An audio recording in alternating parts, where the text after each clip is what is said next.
Hello, my friend.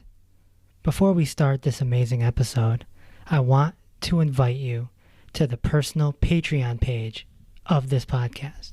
If you love what's being done here and want to keep the podcast and the meditations free to the public, then you can come on over to our brand new community on Patreon and donate $11.11 a month, and all proceeds will go towards keeping this free, keeping this going.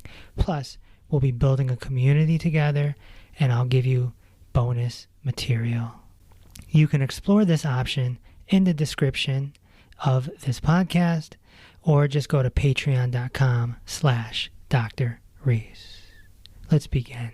Welcome to Inner Peace with Dr. Reese, a program that can help you become liberated in the modern world. Now, here's your host, Dr. Kevin W. Reese. So, what are fake diseases? Welcome to episode number 124.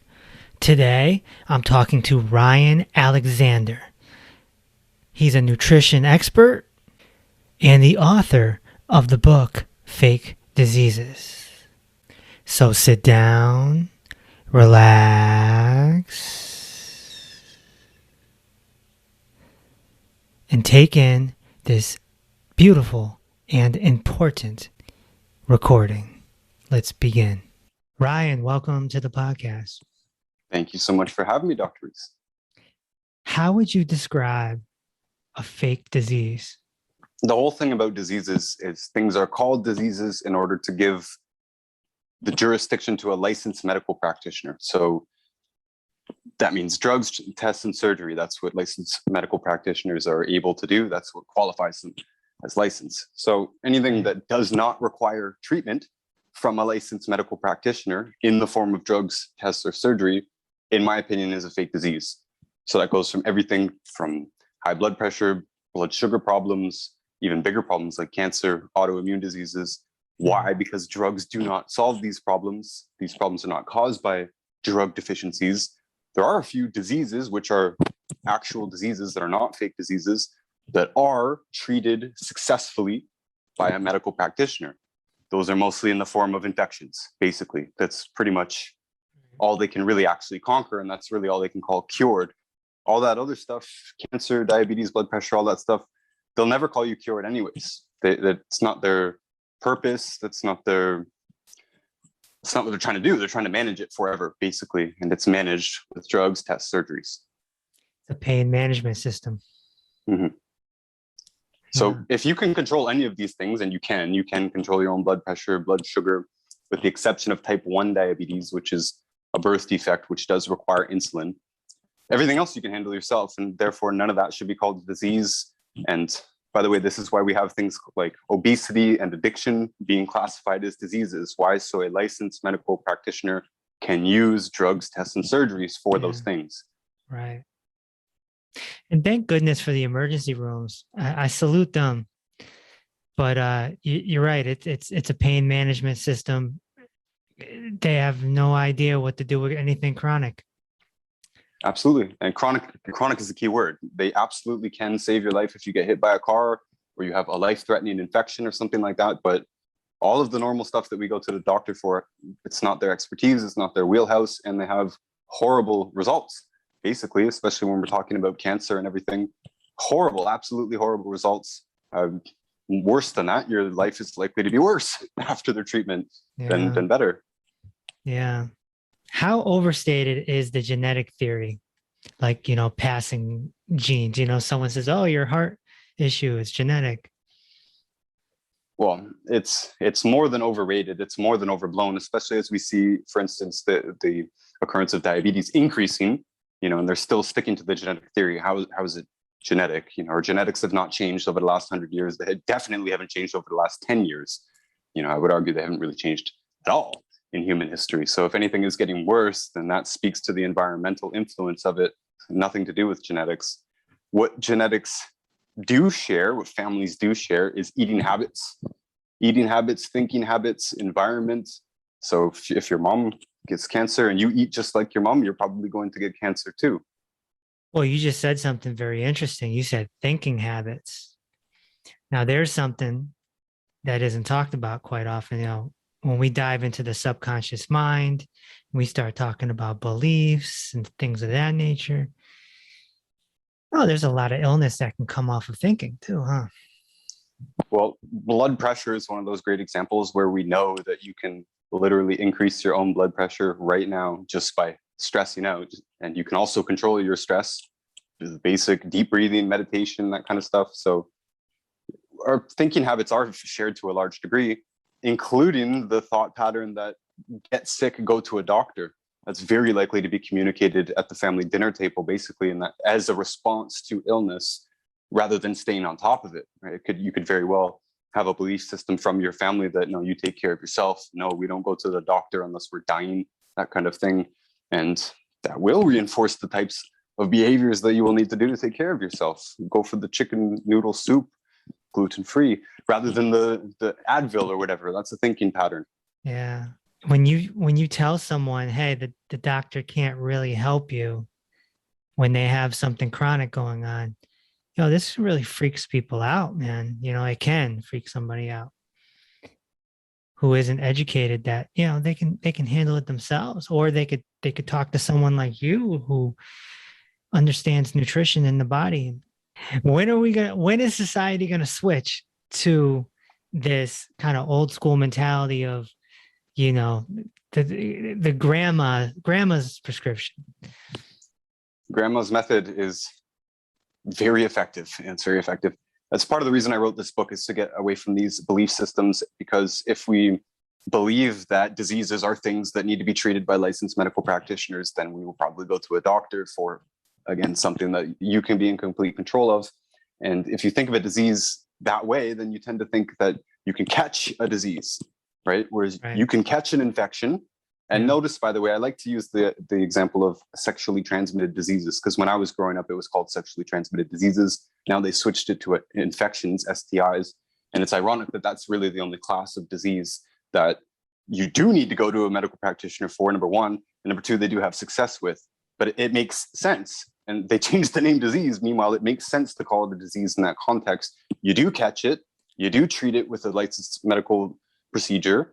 And you can cure it. You can use all of these words legally in reference to a sexually transmitted infection or another infection. It just doesn't make sense to think of anything else that way. It does not make sense to think of diabetes type 2 or type 1 as transmitted, right, as a disease. Yeah. It implies that it's transmitted, implies that you catch it. It's just not true. It's nonsense. And doctors are doing us a huge disservice by carrying on this language. But in a way, they have to. That's the legal framework that they're trapped into. And we have to operate with that as well. But it doesn't help you as an individual to come to someone like me and say, I have arthritis, I have diabetes, right? The have implies that you have caught it. This is a noun. You're thinking of it as a noun, whereas it's a verb. Right. This is an action. It's a process. You've been moving towards the process of unhealthy blood sugar or unhealthy bones and joints. You can move in the other way very, very directly. But until you learn to think about it that way, what we're saying is kind of gibberish. It won't make sense, right? If you think that you caught arthritis, especially if you think it's genetic or something, and we're talking about vitamins and minerals and food, you're going to be like, this doesn't make sense. And it's not meant to make sense. If you speak to your doctor in plain English, half the time they answer you in Latin. Half of a doctor's training, not half, but a lot of a doctor's training is learning to speak Latin in reference to disease. It doesn't help the average person. And it does help the monopoly protect itself. If we can't understand disease, then we might as well go to the professionals who do understand this language. Well, you just said the key word, monopoly. There it is right there. And it is a protected monopoly. And I mean, it's a great example of what we're living through right now. There are pharmaceutical treatments that are available for this thing that is justifying worldwide communism right now. And the medical monopoly isn't even allowing itself to use those pharmaceuticals. We're not even pro-pharmaceuticals, but apparently ivermectin works and other pharmaceuticals work, and they are being suppressed because it is a monopoly. The fact that it's a monopoly allows things to be suppressed. This allows nutrients and information about nutrients and truthfully, even pharmaceuticals, like we're seeing with ivermectin, that are being successfully suppressed. That suppression is only possible in a monopoly. If the genetic thing is overstated, nutrition is understated. It's almost not stated at all from a licensed physician. They're not trained in nutrition. How many chronic illnesses, we'll say illnesses, can be reversed through just simple nutrition? Pretty much all of them. Pretty much all of them. The one category that we're going to have trouble with is going to be birth defects. Now, we know that birth defects are caused by nutrient deficiencies in embryo. That doesn't mean you're going to be able to reverse it. I was born with my hips dislocated, by the way. They were wrapped around my neck. And so I had what they called various things, but I call it stiff man syndrome. That seems to be the one that describes it the most. And the problem with that is I do have an essential tremor still. It's mostly under control, my hand's straight. But if I get too dehydrated or something, I'm going to start to shake again. My tremor is going to start to come back again. And I do think this has something to do with unformed nerves. And I don't think you can go back from that. So we can protect our children from getting most of these birth defects or all of these birth defects, especially type 1 diabetes, sickle cell anemia. It's called thalassemia in white people, or the essential tremors and nerve malformations, stuff like that. We can prevent all of that with proper nutrition in embryo, but we can't reverse all of it. Everything else that you develop later in life, whether it's eyesight getting worse over time, if you're born with it, we can't do much about it. I was born with astigmatism. If it's degenerated, we can reverse it. If you developed a blood sugar problem later in life, we can reverse it. And by we, I mean you. Basically, it's not we. We're not doing the treatment. That's a big part of this whole fake diseases thing too, is that we're not even allowed to use the word treat. So if you come to us looking for a treatment, we have to switch gears and make it exactly clear that we're not treating this problem. We're not supporting a problem. We're not managing a problem. We are supporting healthy blood sugar, supporting healthy bones and joints, supporting a healthy body under the assumption that the body can heal itself. It's trying to heal itself all the time. We just need to give it the right environment to do it. So if you treat your body by promoting health, it's under the assumption that a healthy body doesn't have a blood sugar problem, a healthy body doesn't have cancer, a healthy body doesn't have an immune problem or anything like that. Yeah, with birth defects, I mean, it's pretty obvious just looking at animals, right? If you don't feed 2 dogs correctly and they have a litter of, say, 10 puppies, 1 or 2 of them might not come out right. It's obvious, right? I don't know how obvious it is, Kevin. I actually worked in the animal industry many years ago, a lifetime ago. We bred and sold exotic animals and feeders that go with them. And it sounds obvious now in retrospect, but we didn't put 2 and 2 together. I'm sitting there with a bone and joint problem. You know, they would call it a disease, but I'm sitting there. I can't move my skeleton properly. I've got chronic pain. I've got chronic stomach pain, headaches, all that stuff. And yet we're giving our animals the powders that they need to avoid these exact same thing. And in the animal business, in the pet selling business particularly, it's considered animal abuse if you don't supplement your animals. I want to repeat that. It's considered animal abuse if you don't give your animals the powders that they're formulated for that animal. If you don't give your snakes the powder, they will be born with crooked spines. They might not even make it out of the egg because their egg tooth might not form. If you talk to anybody in the animal business, they're going to say, this is your fault. You caused this. Right. And we don't apply that to humans. Meanwhile, humans have spent over $100 billion figuring this out in all animals. We know this to an exact science. I live up on a place called the Canadian Shield. It's a gigantic rock. It reaches all the way down into New York and Wisconsin, and it stretches all the way up basically to the Arctic Sea. On that rock, the Canadian Shield, there is no selenium in the soil, 0 selenium in the soil. Therefore, every farmer who operates on the Canadian Shield has to give their animals selenium shots when they're expecting to be pregnant. You have to. They will be born with club feet. They'll be born retarded, excuse the word. I don't know what new word we're supposed to be using, but your animals will be born with very significant problems if you don't give them that selenium shot. And so it sounds obvious when we know this. And I've met plenty of farmers who do this for their goats and they just don't do it for themselves or their children. And by the same token, I actually have met many farmers now who have gotten this in their head, and they give themselves the animal, the agricultural grade selenium shot. They give it to themselves, they give it to their children, because it seems to be the only way you can get selenium in our environment.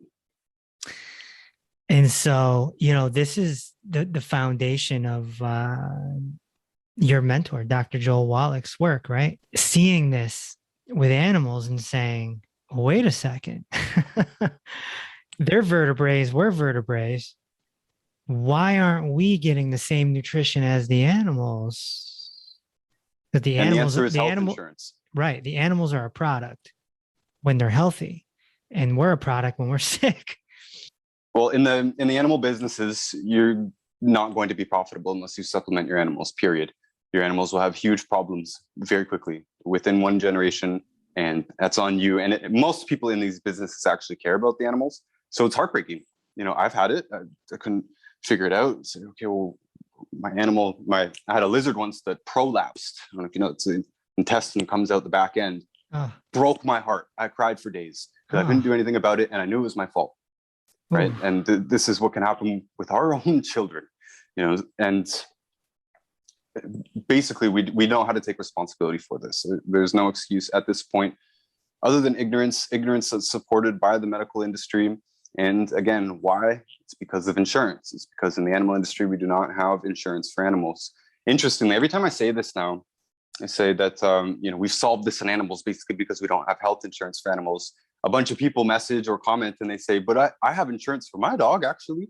They're selling insurance for dogs, just like they're selling it for humans now. And it's absolutely criminal. And this is something you might not know about. I didn't know about it. Veterinarians are no longer being taught this stuff. All the stuff that comes from Dr. Wallick and the pet industries and everything, it is not being taught anymore. Veterinarians are now being taught that diseases like high blood pressure and diabetes and such, which do happen in cats and dogs and horses, they're being taught that this is genetic, just like human doctors are being taught that it's genetic. And they literally are managing dogs' blood pressure, blood sugar, arthritis with drugs. And why is this happening? Because of insurance, the same insurance scheme that has dominated human healthcare is being now applied to animals with the exact same disastrous, heartbreaking consequences of sick animals that are not being prevented. And forgive me if I'm going long on this, but there's a lot to say on animals. Within my time in the animal business, in Ontario, they banned breeding dogs, basically because it got so bad. People were concerned about puppy mills and this kind of thing. Well, puppy mills were basically animals raised in cages, but they were being raised on dog food. Okay. So they were having psychological issues because they were raised in cages. That's a problem. You raise any animal in a cage, it's going to be more or less a problem. If it has any sort of a brain, a snake, perfectly happy in a cage, dog, not so much, cat, not so much. So they shut down that part of the industry. Basically, they made dog breeding illegal, more or less, because they were having psychological problems with the dogs and cats coming out of the puppy mills, cat and kitty mills. Problem is, they now switched into a private breeding scheme mostly, which is really run by people who really care. They're really passionate people about their animals. Problem is, just like human doctors, there's no required courses in nutrition. So over the course of my lifetime, and we did this business when we were quite young, so it's over the last 20 years, we've watched it happen where basically every breed now is retarded. And the word retarded, again, people get offended by this. This means underdeveloped. This means that you're going to hear of Dobermans having seizures, golden retrievers having heart problems, all kinds of things. All of it, 100% of this is caused by lack of nutrition in the animal industry. And this, I can believe that we watched this happen because it was so well established that all you have to do is feed your dogs dog food and they're going to be fine, basically. Right. How about muscular dystrophy and white muscle disease and that correlation? Well, that's another one where it's just a tragic ignorance. We know in the animal industry, white muscle disease is called, and it's called white muscle disease, whether it's a goat or a sheep or a dog, it's all called white muscle disease. It's very simple. The animal usually dies, by the way, because it's usually multiple problems. It's connected to enlarged heart or athlete's heart. It's caused by the same deficiency. So the baby goat that's born with white muscle disease is usually going to die of enlarged heart quite quickly. And it's very easy to tell because you cut the meat open and you can see it's white instead of pink. and no one wants to eat that meat, truthfully. Yeah. So we know the exact cause of that in all animals, and we just haven't connected it to humans. Meanwhile, Dr. Wallick has. Dr. Wallick went to the Qishan province in China and did, I think, 1,700 autopsies on children with Qishan disease, which is another word for enlarged heart, basically. And he expected to find a reasonable amount of muscular dystrophy, but I believe it was 100% of those children had muscular dystrophy on the autopsy table. So there's a direct correlation, and this is cystic fibrosis, muscular dystrophy, enlarged heart, SIDS. It's quite controversial. Let me mention, Dr. Wallick tends to brush aside the poisonous needle influence of SIDS.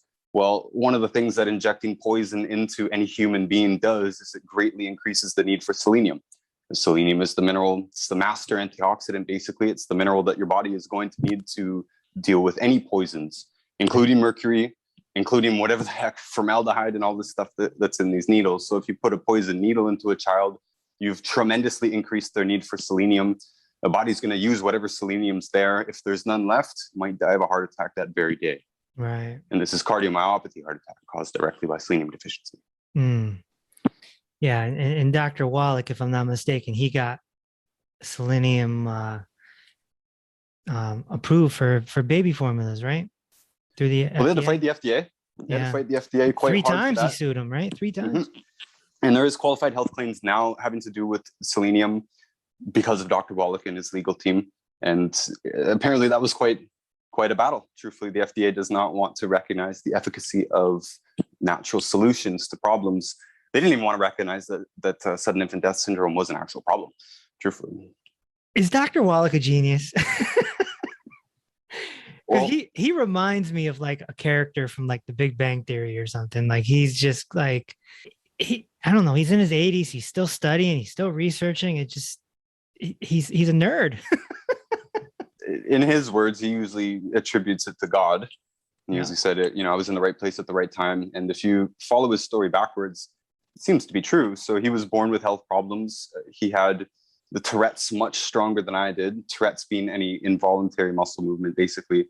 And he would have it so much that he would basically lock up into a tetany, they call it, right? So he was too young to really know what any of that was. The story was he went to his nurse at school, and his nurse couldn't really tell him anything. So he flipped through her handbook, and in the handbook, it said muscle cramps. It was the closest thing he could find. Muscle cramps was linked to a calcium deficiency.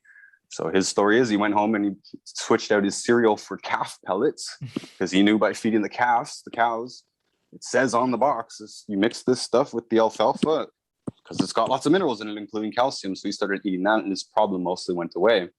So it doesn't take a genius to stumble upon that, but he is very smart. I don't want to discredit him. I just know that he gives the credit to God. He didn't, I think, intend to stumble upon any of this, and it just so happened his career, led him through to working with animals, and just so happened to be given the largest autopsy study in American history. Definitely. We're not sure if it's the biggest in world history, but we think it is, at least on the widest variety of species. 454 species of animals plus 3,000 humans in that same study for comparison. So that was 17,000 of those 454 species of animals. It's over 20,000 autopsies total. That was an accident, So he was given the largest data set that we ever had by accident, and he continued on his research career. Again, I don't want to discount him. I do think he's incredibly smart and he has an incredible wealth of knowledge, but he wasn't directly responsible for a lot of this. And even when he got fired for discovering the cause, cure, and prevention of cystic fibrosis in rhesus monkeys, which is what pretty much effectively ended his research career, in his story, he had pretty much given up at that point. He said, well, doctors don't care. I guess I'm done. But the world and fate and his new wife, Dr. Milan, shoved him back into pursuing this as a human career for the last 30, 40 years. I think it is 40 years. I think that was in 1978. And I think he got his human doctorate in 1982, so we're going on 40 full years here of this. And again, it has a lot more to do with fate than a deliberate effort. And there's no way he would have known at the beginning that he was discovering almost the panacea to human health. And panacea is kind of used as a negative term, like, oh, these guys are promoting the answer to all the questions. Well, the fact is we have the answer to these questions in animals. We have very good case studies for the longest lived populations. They also don't know what makes them live the longest. They happen to have this lifestyle that gives them access to these minerals and antioxidants, and they happen to live to their maximum genetic capacity. So a lot of this is accidental. It's formed Dr. Wallick's brain into something absolutely amazing. And you are right, at 80 years old, he's still incredible, truthfully. And by the way, I started this when I was 26, started this business, and the people who brought me in kind of groomed me to become a speaker as well. So they put me kind of right up next to Dr. Wallick from the start. And at 26 years old, 27, 28, I couldn't keep up with him. I could not keep up with Dr. Wallick. This guy would show up earlier, no matter, in my own town, he would beat me to the events. He would show up earlier, he would be sharp the whole way through. By the end of the day, I'm exhausted, the whole team's exhausted, and Dr. Wallick's still there answering questions. Not only that, we're at dinner later, he's still going, he's still making calls. We go back to the hotel or the whatever, he's up all night doing the radio show coast to coast. Like, he is a monster. He's a monster. Let me tell you, the only time I actually saw him sleep through the whole night is because he wasn't allowed to sleep on the couch that night. Normally he would stay up and he would just stay on the phone. Everyone would go to sleep and he'd just stay on the phone calling everyone and doing all this business. But this one time he wasn't allowed to sleep on the couch because there was too many of us. He had to go in the guest bedroom, and I actually saw him sleep for a night. It's the only time I've ever actually seen him sleep for a night. It's crazy. And if people don't know Dr. Wallick in that regard, he is an absolute machine. And he might not look like the most fit individual or whatever, but he still blows me away. I still have a hard time keeping up with him. And he's had a pretty severe injury for the last few years, by the way. A few years ago, he fell in a hole in Toronto. It's a pretty serious hole, and it gouged his leg up real bad. Of course, he ignored it. He ignored his own advice, and it eventually got really infected. Only saying this because even with that very serious injury, which actually could have killed him, it was that serious. The infection was that serious because he kept flying around and kept doing all this stuff, kept making it worse. Even with that injury, I have a hard time keeping up with him. It's insane. And because of him, we know about the 90 essential nutrients. Maybe that's why he's so go. He's got these nutrients up in him for 70 something years.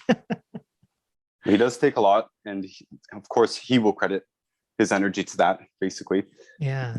How important would you say to someone who's never heard of it is the 90 essential nutrients to the human body?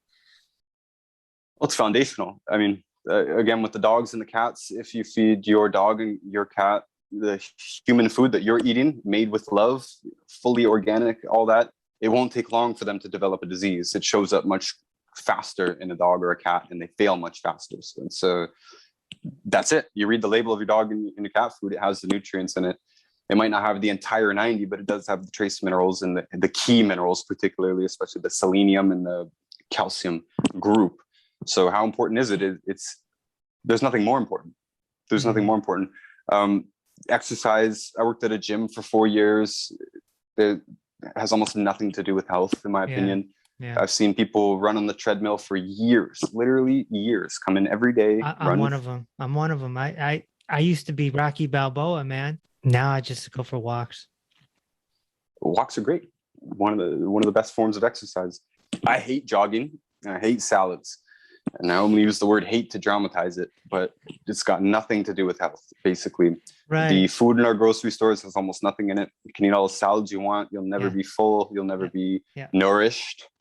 Technically, you'll never be nourished. Yeah. And in our modern environment, there is simply no access to these trace minerals and the selenium and the big minerals. And if I can here, quickly, the longest lived populations do several things to give them access to more nutrients. You're saying, how important is it? Well, this is everything. This is everything. If you don't have the nutrients, you will have a disease, period.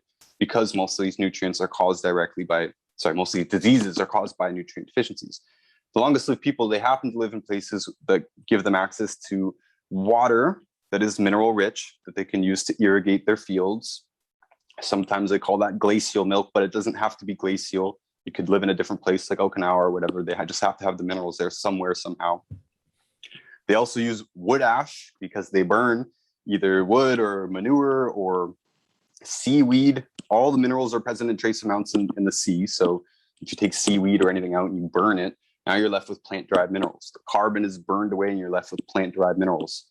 So they irrigate their fields, they use ash, they put that ash back into their gardens in the form of compost, and they also eat it. The white ash, the fine white ash, prior to 1880, pretty much every cookbook in the world and every language in the world was going to call for culinary ashes somewhere as a thickener and also as a condiment. It tastes good.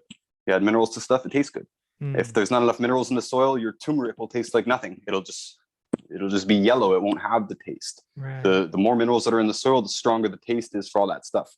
But people throughout the world also added the wood ashes to their food, to their flours, especially, again, as a thickener. They had to make their own flours. They had to mill their own flours. So adding wood ash is a very convenient way to bulk that up. And they even cut their salt with it up to 10 parts, right? So it's 9 parts wood ash and 1 part salt. People didn't know that. This is common practice throughout the world. And the last thing they do is the natural longest lived people eat the whole animal. And there's a pretty complicated explanation about the balance of all these nutrients. And the key to take away from it is the only perfect balance that exists is in the whole animal. So if we just eat the muscle, if we just eat the organs, we're missing basically a huge chunk of what we actually need, which is in the bones and the joints and brain and all this stuff. So those 3 things, that's it. Longest lived people, they get more minerals. How? They irrigate their fields, they use wood ashes, and they eat the whole animal, including the skeleton. So if we don't do this, this is why we have rampant arthritis, rampant diabetes, rampant cancer, and this is why all of these things are actually increasing. Yeah. Interesting. You say eat the whole animal. The bone broth is a very effective tool for our own musculoskeletal system, right? Absolutely. Not only these wild people, again, they're going to try and use everything. So they're going to boil the bones for sure. They're also going to eat a lot of them directly. And then whatever is left, even out of the soup, they're going to grind that up. And they're going to add that back in, that bone meal back in as another thickener, condiment. And if there is anything left, it goes in the compost heap and it gets leached back into the soil and they pulls it back up in the next set of plants. It's all recycled. That's one huge key that we're missing here. And, supplements aren't cheap, by the way, right? So there's a lot of people who be like, Right. I don't know if I can afford this. Well, the natural people are also poor. All the longest lived populations happen to be poor. So they get the most use out of everything they got, including grinding up the bones and recycling them. So I've been pretty open on this podcast I'm pretty transparent about my own stuff. And, I was vegan for 10 years, high fruit vegan, detoxing my brains out all the time. So I've seen a lot of success with people detoxing and getting over their illness. Is it sustainable? I don't think it is anymore. I ended up B12 deficient, essential fatty acid deficient, cholesterol deficient, vitamin A deficient, and I'm working to get these up because my CRP jumped up to 6.1. And it's like, what? Oh, how can anyone have cardiovascular inflammation when they eat fruits and vegetables and potatoes and olive oil? Well, Dr. Wallick found vascular inflammation in Atlas sheep back in the late 60s, early 70s. I believe it was part of the big NIH study with all those autopsies. A few of them were Atlas sheep. Yeah. So how does a sheep get plaque in the arteries? This doesn't make sense. They don't eat cheeseburgers. It's oxidized oils. Yes. I have not had any oils in 6 months, man. Thank God. No gluten. The cholesterol, the fat deficiency, if you will, comes into play with a lot of vegans, and this causes the heart and the brain to suffer, right? And so, to be clear for the listeners, this has nothing to do with eating cholesterol. High cholesterol, whether it's LDL, HDL, doesn't matter. It has absolutely nothing to do with eating cholesterol. It has everything to do with inflammation. Inflammation, the primary source is going to be from oxidation. This is another thing that's obvious in retrospect, but it's somehow completely gone over the head of the entire medical world. In a biochemistry textbook, one that's not talking about humans, in a biochemistry textbook, oxidized oil is called rancid. Rancid basically means rotten, and it's sounds gross for a reason. It's bad. It's meant to sound bad. We're meant to understand that this is a bad thing. But with the whole Mediterranean scam, which is a scam, it was a conspiracy, a legit conspiracy where the American Heart Association was bribed $1.7 million to endorse Crisco and invent the Mediterranean diet. This is the only reason that we consume oils, basically. And they never read the biochemistry textbook that says oxidized oil equals rancid. Well, rancid, again, means oxidized. Oxidized anything is a problem. This is why we need antioxidants. We produce free radicals, is what this full circle is, what these radical oxygen molecules or oxidized compounds are called, free radicals. This is why we need antioxidants. Antioxidants combat free radicals. We produce free radicals when we breathe. We produce free radicals when we exercise. We produce free radicals when we digest. So in the natural course of life, we're producing free radicals all the time. In the exhaust of cars and everything, there's free radicals in the atmosphere all the time. And this is why we need antioxidants. And this is actually why we need more antioxidants in the modern environment, because those longest lived populations out in the Georgian mountains or the Hunza Valley or Okinawa, they don't have the car exhaust fume problem, at least not to the same degree. They might have it a bit now. Yeah. But some of these antioxidants are themselves essential nutrients. You mentioned vitamin A, vitamin E, vitamin C, selenium, zinc. I mean, these are antioxidants. These molecules literally neutralize these free radical compounds. Oil, you can't out-supplement a tablespoon of oxidized oil. It's too much. Yeah. You can't consume that much selenium. Your body can't do this fast enough. Yeah. You can't consume enough zinc. You'll be sick, right? We physically can't consume enough antioxidants to deal with even 1 tablespoon of oil, of oxidized oil. So this is why when this enters the body, our body can't deal with it, no matter what, no matter how many nutrients we have there, and it will damage tissue, including the tissues inside the veins and the little vessels and arteries. And this is why it shows up particularly hard in things like eyes and kidneys, where there's a ton of these little tiny veins. And if people don't know, the whole vascular system stretches to literally every cell in the body, right? So you got these big vessels going to the heart, and they get smaller and smaller and smaller until they reach every single cell in the body. And where do you think it shows up first? It shows up in the smallest little veins. Right? This is why with this type of inflammation, you get anything from numb hands to gangrene. Basically, this is a slippery slope, but it's all caused by the exact same thing. It's inflammation caused by oxidation. Oils aren't the only source of it, but they're the biggest source for most people. Deep fried, we all knew intuitively that deep fried food was bad. This is why. It's because it's oxidized oil on a large dose. Burnt meat, burnt animal fats, it's going to be the same thing. Processed meats, basically the same thing. The skins of baked potatoes is the weirdest thing on our bad list. Most people, why is it skins of baked potatoes? Because it's oxidized, basically. Right. We can give it other names, acrylamide and heterocyclic amines, for same consequences. Free radicals. Too much free radicals, physically impossible to combat that. In university, a lot of universities will have at some point some course where you take a cigarette and you smoke it under a fume hood with a smoking machine, and you capture the smoke and you measure what's in the smoke. Well, if you weigh that smoke from one cigarette, it weighs almost nothing. In fact, if you weigh a carton of cigarette smoke, it weighs almost nothing. Well, everyone knows cigarette smoke is toxic, sure, but multiple cartons do not add up to 1 tablespoon of oil. Right? This is why people ignore this oil part of our message. They think it's all about gluten. No, oil is so destructive because you physically couldn't even smoke enough to add up to your 1 French fries. You couldn't. You physically couldn't. You would die of smoke inhalation if you even tried. You would be smoking literally all day, every day, and you would not add up to a couple of French fries in weight of free radicals.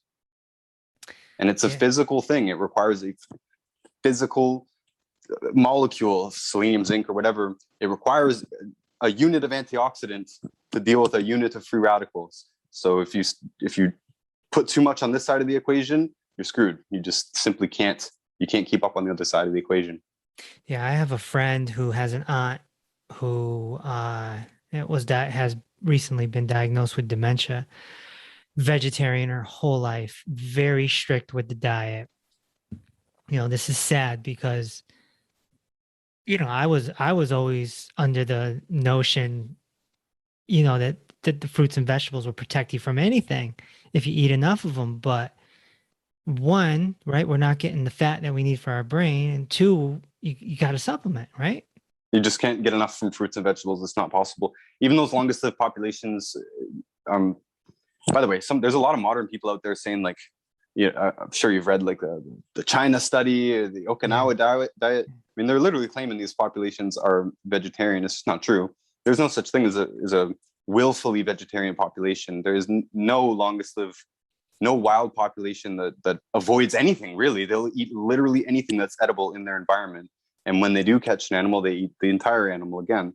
But there's none that chooses to eat just vegetables and fruit. And I was vegan too, by the way. I consider it a brainwashing. I did it for political reasons. This is back when the plant-based term was just coming into fashion, and it still pretty much meant plant-based. It meant what it meant literally. It meant based on plants. It didn't mean entirely vegan. That's also a very, very modern thing. Yeah. But I didn't last 10 years. I didn't last 1 year. I fell apart very, very, very quickly.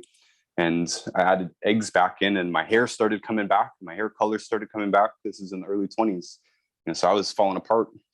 I don't know if you believe in the blood type diet. I know Dr. Wallick doesn't really like talking about it, but the O blood type, which is the most common, which is what I am as well, seems to do particularly poorly on anything plant-based, anything even approaching plant-based.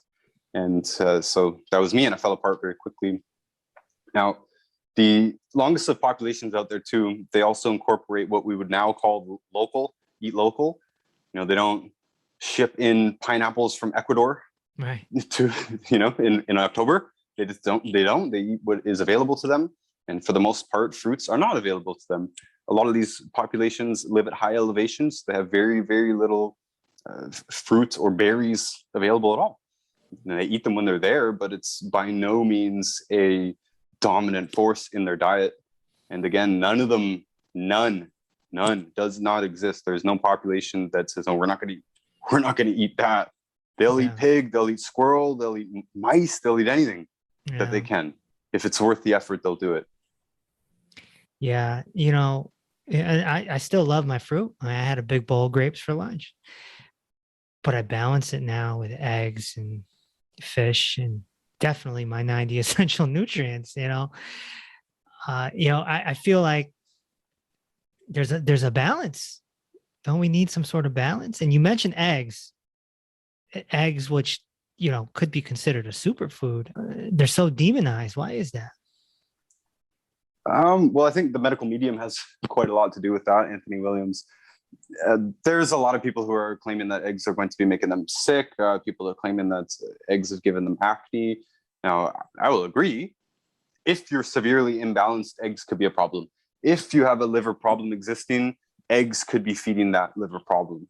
You might need to get control of that first and foremost.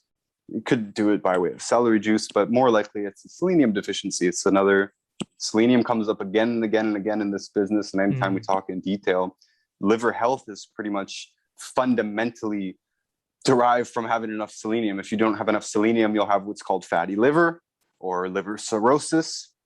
And the liver is an incredible organ. You can cut it out over 90% and it grows back, assuming that it has enough selenium. So if your liver's not healthy, you may have a problem with eggs. And I think this is part of the reason why eggs have been demonized, is because we are in such a sick society. People don't know what to point the finger to. And once a digestive problem, once a liver problem has started, you can start to become sensitive to all sorts of foods. People come to us and say, I'm sensitive to, they might say the word allergic, but you have to have an anaphylactic allergy. You have to require an EpiPen for it to be considered a real allergy in our books and any books, truthfully. So other than that, it's a sensitivity. And people come to us with all sorts of sensitivities, mangoes, bananas, you name it, whatever it is. I don't know if you've done hair analysis and that stuff. The average person is sensitive to a multitude of foods. And I attribute this basically to an unhealthy liver and an unhealthy body, and very likely a digestive problem existing already, where the body has basically identified a whole bunch of proteins that have made their way into the blood. They shouldn't have gotten into the blood, but they now have identified them as a pathogen, basically. It's what we call dirty blood or sticky blood in the business. So if somebody has been salt deficient, for example, for a while, they're not breaking down the proteins strongly enough, or they have a liver problem, liver drops bile basically into the gallbladder releases it into the intestines. That bile helps the final digestion stage before it gets absorbed into the intestines. Well, if any of this goes wrong, you get undigested proteins going into the blood. The body will correctly identify any of those proteins, whether it's eggs, mangoes, lettuce.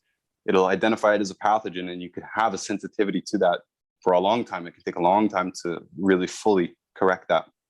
How did you discover Dr. Wallick, and what made you jump on the, to get trained up and start getting involved with longevity?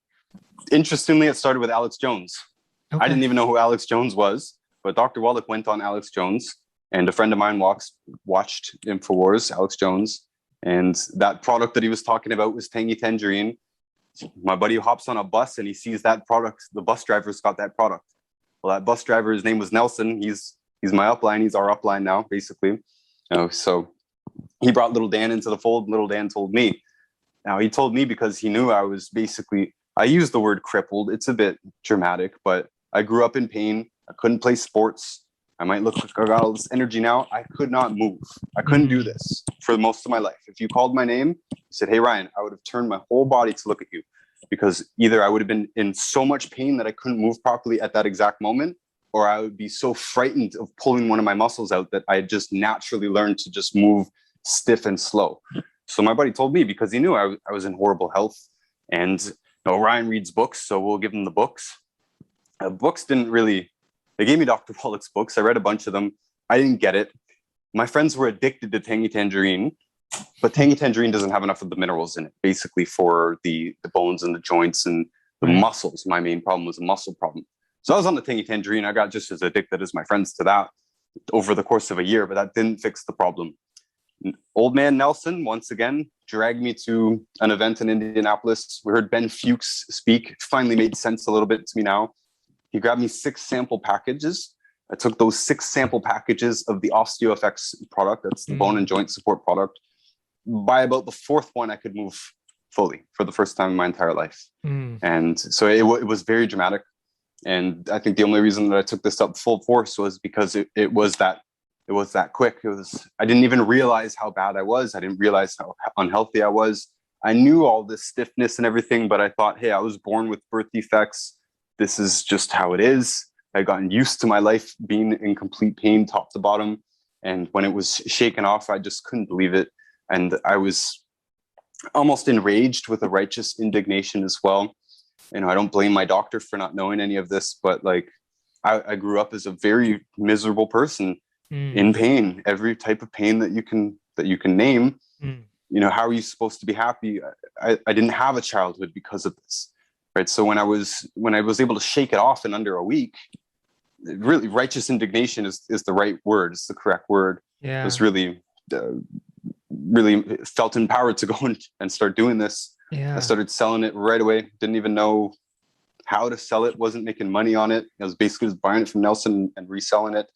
But like I said, I do use the word groomed because Nelson and others, they knew that not only was I capable and I had the testimonial to do it, but I didn't have a job. I was kind of a bum rolling around, just doing this and that, and staying here and there. So it was very easy to take this up full time when I don't have a full-time gig already, basically. Right. And you've worked your way up to quite a status with it. Back years ago, I would have been much more keen to go into much more detail. Read all the books, watched all Dr. Glitten's webinars, and I really wanted to know the technicals, but it didn't help me sell it. It didn't help me communicate it, especially to regular people. Yeah. So like my friends and whatever, just my mom and stuff like that. Having the technical know-how doesn't really help you that much. So I think the key to the success of the Instagram specifically has been in simplifying it. And you see a lot of our answers are very repetitive and they're very simple. It's entry level, get off the bad foods, get on the 90 essential nutrients. Don't even worry about the combination. Just get started. Most of the time, that's enough. And it's been the key to success has been able to just stick there. Keep it the simple. Sometimes people want the cellular explanation. the bottom level explanation. Dr. Wallick might be able to give it to you. I might even be able to give it to you. You or LaShawn might be able to give it, but it's not really relevant if you stick with the basics. I do know people, they're extremely slow. They were born slow. They know, they understand, don't eat the bad foods, take this stuff, feel better. Literally, it's such a simple equation. And I think it really is. We do a bad job sometimes at making it too complicated. Right. It is very simple. And gluten is a huge thing too. I mean, I got my dad off gluten and oils, and then I got him on the 90 essential. He's healthier at 75 than he was at 74. When I was doing detox and I had clients and we were just going hard with the grapes and the melons, and I could never get him to do that. The best I could get him on was steamed potatoes. And when I brought this simplicity to him, he bought in. He's healing at 75. At 70, his lung doctor has brought his stage 4 COPD down to stage 3. His insulin is down 75%. His kidney levels are coming down. His edema is going away. And his beer belly, which looked like he was pregnant and it was hard, is gone. Congratulations. That's the hardest thing to do in this business, truthfully. In 4 months. Wow. I've seen a lot of testimonials, and that's, my own father is, one of the greatest testimonials I've ever seen. I don't really get surprised at this type of stuff anymore, to tell you the truth. The first couple of times you saw it, it was like, wow. But once you realize, again, this is it. This is how simple it is. Whether you want to talk about animals or the longest lived populations, it makes sense within Dr. Wallick's explanation. And if you do the basics, very likely you will see a dramatic improvement. My own father, I didn't even really succeed with him. I told him to switch from beer to wine, and he lost 40 pounds like right away. Same thing, beer belly. Like, it doesn't have to be complicated. You just got to get rid of the worst of it. And if they do actually get rid of the full 12 bad foods, that alone will probably transform their life. My mother did not get off any of the bad foods, did not change the way that she eats at all, but she had osteoporosis. Add in the products. A little while later, her bone density is strong enough where her doctor says you don't have osteoporosis anymore. And that's with not changing the food. Right. So there's 2 parts to our equation. There could be more. We could add medicine in as a third category, which is necessary sometimes. Some people won't get the result without a medicine. Okay. But the 2 parts, to avoid the bad stuff and take the good stuff, if you do one of them, chances are you'll improve. If you do both of them, chances are really, really, really good. That's something close to a miracle. You can see, we've seen, no joke, we've seen people get out of wheelchairs. I've also seen it with radiation, but it's not like right away they take a sip of minerals and they stand up out of the wheelchair. And also most people in wheelchairs they're not completely incapacitated. They only have a very hard time, or they have a lot of pain when they walk and stuff like that. So after a couple of weeks, even sometimes more likely months, but usually within a few weeks, we have seen people get out of their wheelchairs, walk around the mall for the first time in 10 years. We have seen grandmas dancing on the table. They're so happy because they feel like they're 35 again. And this is almost, Ben Fuchs says, the sicker you are, the faster you can heal. That's one of the phrases in this business. It's kind of true. So when you're talking about 75, 85, I expect them actually to have a much more dramatic result than a 20-year-old athlete. The 20-year-old athlete might not even feel anything at all. They're not sick. They're not breaking down.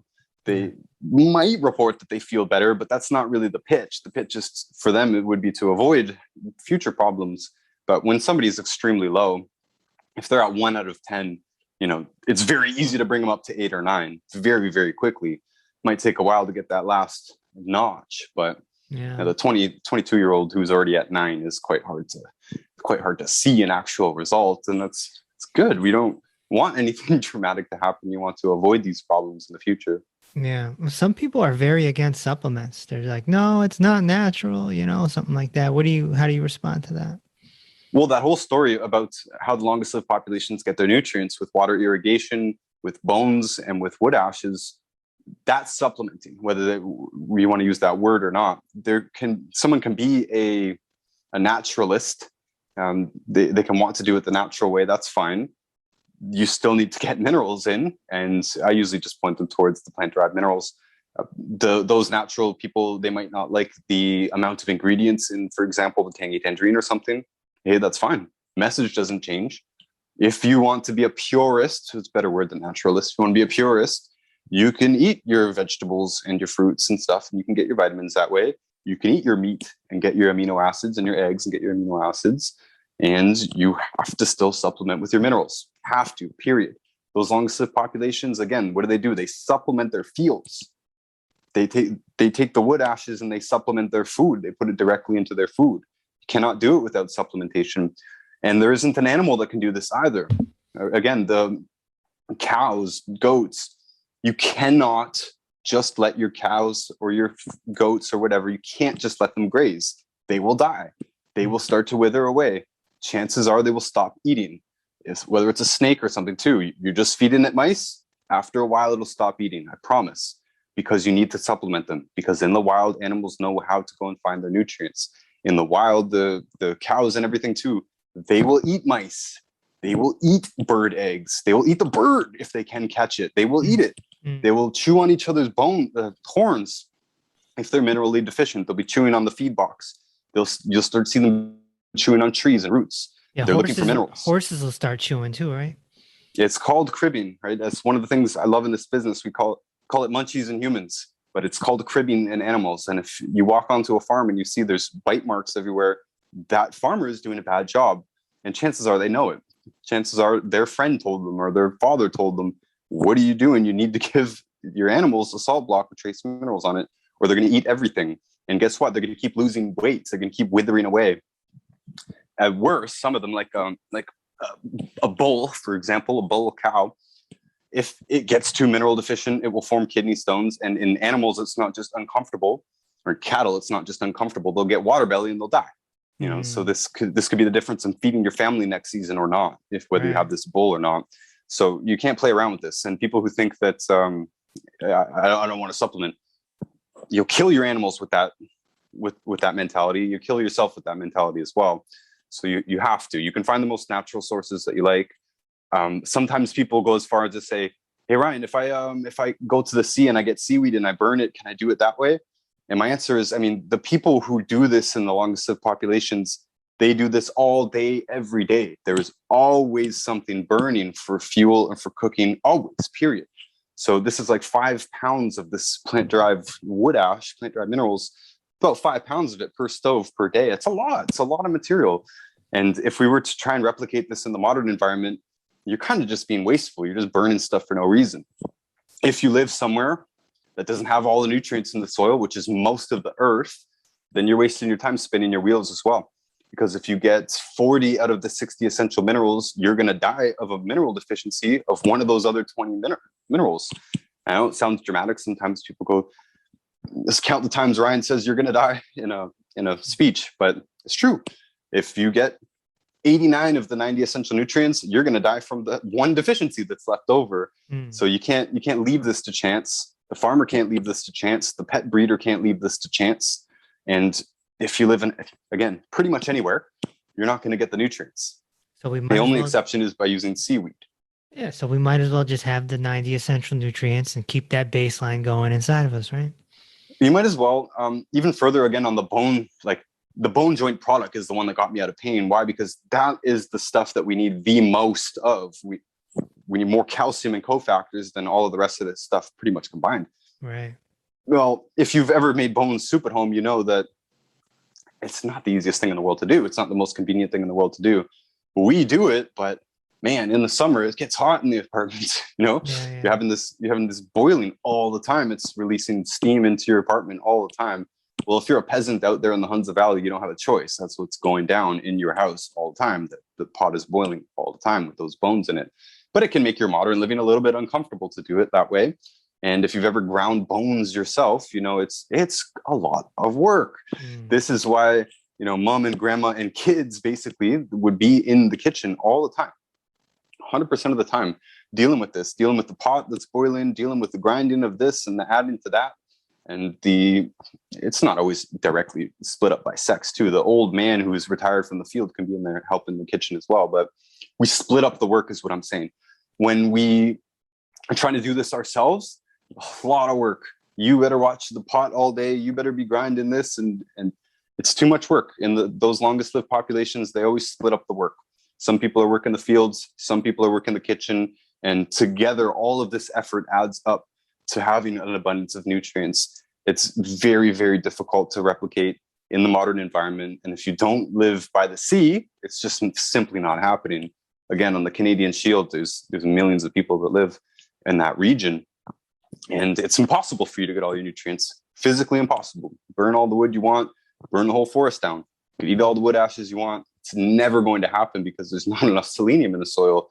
And that's just one. If you superimposed all the maps of all the different nutrient dispersions, you see they're very different. You know, there might be selenium over here, and then there's no urbidium over here, and there's a few that you are sort of guaranteed to get, like magnesium. If there's green in the leaf, then you know there's magnesium in it, but it becomes a real fool's errand to try and add it all up that way. It's just, again, impossible. Those longest lived people happen to live in a very few key places on Earth that do have access to those nutrients, especially with volcanic soils and ocean soils. And in the cases of the Hunza Valley or the Georgian mountains, where they have mountain streams that are traveling basically hundreds of miles collecting mineral dust as they go. So it's a dusty water that is full of pretty much all the minerals. So right now, sea moss is the new craze. And sea moss. Is there 90 essential in the sea moss?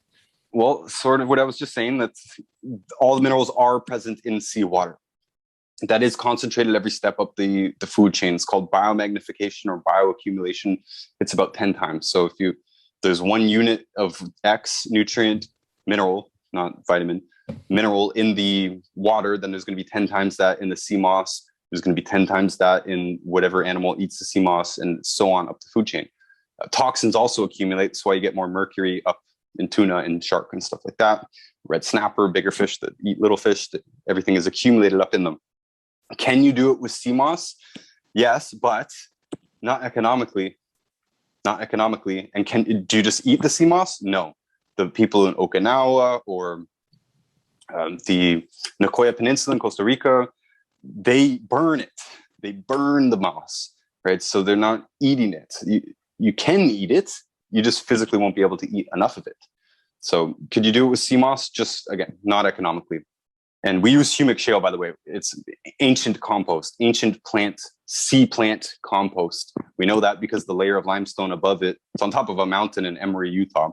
It's like, I don't know how I think it's 6 miles in the air. I might be wrong about that. But there's a limestone cap on top of it that has seashells in it. So we know that this is sea material, but it's all dried out. So it's basically desiccated sea moss. And so since it's sea moss, yes, we do know it's all the minerals in it. Sea moss has very good marketing. So does Shilajit. We get this question all the time. Can I get my minerals from this? Yes and no. You will spend way too much money trying to do it that way, unless you're burning it all day, every day. And again, you've got about 5 pounds of that stuff per day that you're putting in your garden and in your food. And you better make sure you're consuming it all, right? Those longest lived people, again, they practice the local eating. So all of these nutrients, they're putting them into their fields, but then they're eating everything on those fields. They're not growing it to sell it. They're growing it to eat it, you know, so they are getting those concentrated forms.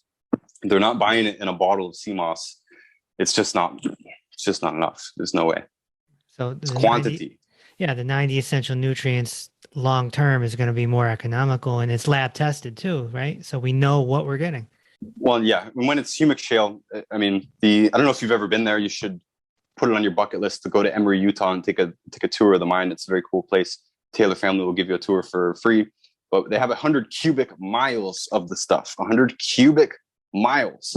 It's unfathomable. You can't picture what 100 cubic miles of organic plant material looks like until you see it. And even then you can't see the whole thing because it's too big. So when you compare that to sea moss, you start to realize, oh, that's why this stuff is so much cheaper than the sea moss, because they have to actually grow the sea moss and process it, right? When you have 100 cubic miles of ancient desiccated plant material, it becomes very easy just to scoop it out, put it in water, and concentrate it to the correct concentration. And by the way, you can also sort of gauge this by test. by taste. If you taste the sea moss, it does taste like minerals. It's a little bit astringent. No, it's nowhere near our plant-derived minerals. And our plant-derived minerals, they're actually diluted, because if we actually if we sold it at the maximum saturation point, which we could, Dr. Wallick describes it as it shrink wraps your lips around your face. It is that astringent, basically because it bonds with your water, the water in your face. So even our regular plant-derived minerals, some people describe that. They say, I take a sip and it feels like face sucks in, because it won't even wait till it gets to digestion. It starts to bond with your water right away and start to go into you. And that's so you feel it a drying out feeling, astringency, like a really, really strong or really, really dry white wine. Whole point of that is if you take one shot of our plant-derived minerals and compare it with the shilajit or the sea moss, it's really nothing in comparison. Our stuff is so strong, and the taste is a direct indication of how much minerals is actually in the compound. So we got to wrap up. I got more questions. We're going to have to do this again. Anytime. Ryan, where can someone come find you, say hello, and buy your books? Noticebooks.org. That's NOTUS, basically notusbooks.org. All of my links are available there, as well as my art links and all of our health products. You can go to the health. All of it's contained there. And your book, Fake Diseases, is on Amazon? Fake Diseases is on Amazon. It is on noticebooks.org. I am working on the counterpart to it called Real Nutrition that basically talks about a lot of what we talked about today here. You know, the whole fake diseases thing, back to the start of our conversation. Again, they call these health problems diseases so they can be treated by licensed medical practitioners. It's an extremely important part of the message. If you don't understand how to think about health problems, you're going to be running in circles, and we're going to have a hard time helping you because we're not speaking the same language. Right. But the other side of the coin is, how do people actually get their nutrients in the wild? So that's going to be coming out soon, hopefully the end of this year. Cool. Ryan, it's been a pleasure. It's been a pleasure on my end too, Dr. Reese. Thanks for listening to Inner Peace with Dr. Reese. If this episode opened your heart, feel free to share on social media and tell your loved ones. Also, be sure to subscribe so you never miss an episode. Until next time, may peace be with you.